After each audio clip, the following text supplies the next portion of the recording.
کائنات کی وسعت کو دیکھتے ہوئے بہت سے سوال ذہن میں ابھرتے ہیں، جیسے کہ کیا ہم اس وسیع ترین کائنات میں اکیلے ہیں؟ کیا کسی اور سیارے پر زندگی ہے؟ اگر زندگی صرف زمین پر ہے تو اتنی وسیع کائنات کس کام کی؟ لیکن خدا کا تو کہنا ہے کہ کچھ بھی بے فائدہ پیدا نہیں کیا گیا۔ ان سوالات کے جوابات کی کھوج میں دنیا بھر کے سائنسدان سرگرداں ہیں۔ زمین کے علاوہ اب تک لگ بھگ 4900 سیارے دریافت ہو چکے ہیں۔ عمومی طور پر دوسرے سیاروں پر زندگی کی بات سن کر صرف خلائی مخلوق ایلینز کا ہی ذہن میں خاکہ ابھرتا ہے، جن کا قد کاٹ انسان جیسا ہو۔ ایلینز کے حوالے سے ایک دلچسپ بات جاننا ضروری ہے کہ کسی سیارے پر اگر زندگی دریافت ہو بھی جاتی ہے تو وہ ایلینز انسان سے بہت مختلف ہوں گے۔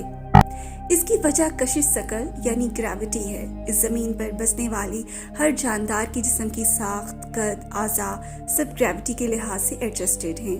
جس سیارے پہ گریوٹی زمین سے کم یا زیادہ ہوگی، وہاں کے رہنے والوں کے ہاتھ، پاؤں، وزن، قد اور تمام اعضاء اسی حساب سے ایڈجسٹڈ ہوں گے۔ گریوٹی ہی یہ طے کرے گی کہ کس طرح کی مخلوق وجود میں آتی ہے۔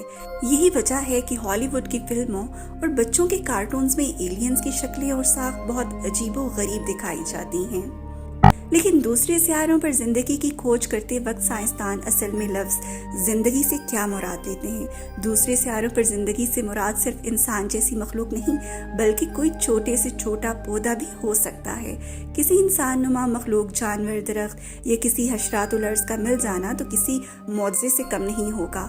لیکن سائنسدان زندگی کی تلاش میں بنیادی طور پر 3 چیزیں دیکھتے ہیں۔ موجودہ سائنسی علم کے مطابق زندگی کی کوئی بھی صورت پانی کے بغیر ممکن نہیں۔ سائنس کے مطابق زمین پر زندگی کا آغاز پانی میں ہی ہوا۔ یہی وجہ ہے کہ سائنسدان دوسرے سیاروں پر پانی کی تلاش جاری رکھے ہوئے ہیں۔ یہاں پر اس بات کا ذکر کرنا بھی ضروری ہے کہ قرآن میں سورۃ انبیاء میں ہے کہ ہم نے ہر جاندار چیز کو پانی سے پیدا کیا۔ دوسری چیز جس کی تلاش ہے وہ ہے مستحکم ایٹماسفیئر۔ ایٹماسفیئر کو ہم عام زندگی میں ہوا کا نام دیتے ہیں، لیکن اس میں مختلف اقسام کی گیس ہوتی ہے جو زندگی کو فروغ دیتی ہے۔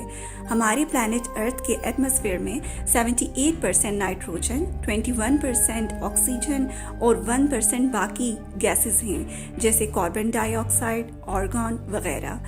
ایک مناسب ایٹماسفیئر سیارے کی درجہ حرارت کو کنٹرول کرتا ہے، جو کہ زندگی کی پیدائش اور افزائش میں اہم کردار ادا کرتا ہے۔ کسی سیارے پر پانی کا مل جانا اور مناسب ایٹماسفیئر ہونا زندگی کے امکانات بڑھا دیتا ہے۔ تیسری چیز جس کی سائنسدانوں کو تلاش ہے وہ ہے مائکروبز۔ اب یہ کس بلا کا نام ہے؟ مائکروبز کوئی بلا تو نہیں، لیکن ان کی اہمیت بلا کی ہے۔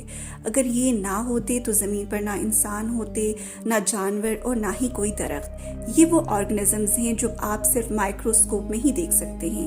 ان کی اقسام میں بیکٹیریا، پروٹسٹس، فنگی اور وائرس شامل ہیں۔ یہ ہمارے سیارے ارتھ پر ہر ماحول میں پائے جاتے ہیں، سمندر کی گہرائیوں سے لے کر بلند ترین پہاڑوں تک، ریگستان سے لے کر گلیشیئرز تک اور خشک بنجر زمین سے لے کر سرسبز جنگلات تک۔ مائکروبز ہمارے لیے کتنے اہم ہیں، اس پر کبھی پھر تفصیل سے بات ہوگی۔ دوسرے سیاروں پر زندگی کی تلاش میں سائنسدانوں کو خاص طور پر انہی مائکروب سے دلچسپی ہے، کیونکہ ہمارے سیارے پر ارتقاء انہی کی وجہ سے ممکن ہوئی۔ اگر یہ مائکروبز کسی اور سیارے پر دریافت ہو جاتے ہیں تو شاید انسانی تاریخ کی سب سے اہم ڈسکوری ہوگی، جو یہ طے کرے گی کہ زمین کے علاوہ بھی کائنات میں زندگی موجود ہے۔